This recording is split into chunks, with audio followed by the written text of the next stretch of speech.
Shane, I'm just going to put together a short video for you to explain some of the bits and pieces of the bike, just in case, because obviously you're not going to remember it all at once.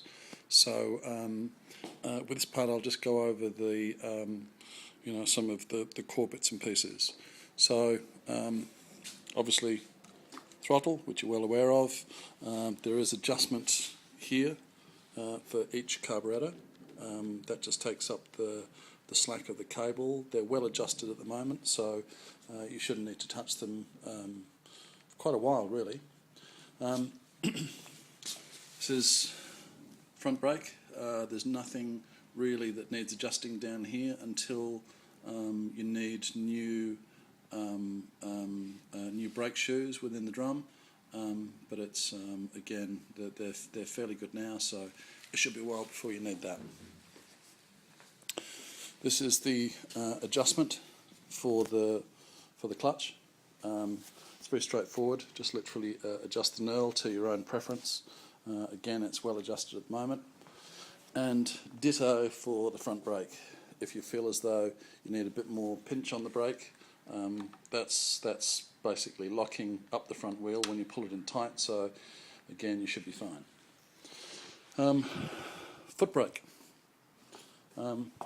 Foot brake is down here. The switch for the rear brake light is, I don't know how well you can see this, I'll try and point to it, is here. This shouldn't need adjustment until, well, it really shouldn't need adjustment until you replace the rear drum shoes, which obviously means a wheel off to do that. But again, you're fine in that department, you should be okay. Carburetors, fuel taps. So you've got two fuel taps. On the left-hand side of the bike is the reserve. You can probably leave that. They recommend for high-speed motoring that you open them both up. I always run them both, but you obviously run the danger of actually running out of fuel if you forget. This is the tickler for the carburetor, so you've got to flood both carburetors before you can start the bike. So the process is fuel tap on and hold down the tickler of the carburetor until you see fuel dripping out like that. Do the same on the other side. So again, fuel tap into the on position, straight down, and flood the carburetor. This side, for some reason, always takes a little longer. I've never figured out why, but if you're just persistent with it, it will, there you go, it will run out. So the ignition key, one switch towards the front of the bike is ignition, two switches is light, obviously two back to off, and then one all the way back, and you can remove the key to just turn the lights on but leave the ignition disabled. So in this instance, I'll go to 2,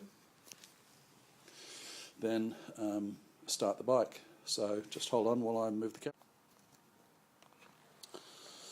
So the process is pretty straightforward. You're always better off to actually get on the bike.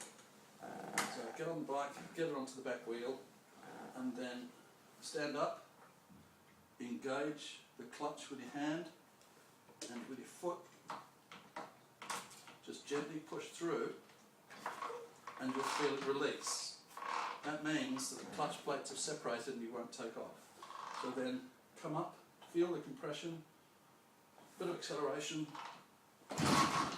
and give it a kick, and feel it starting to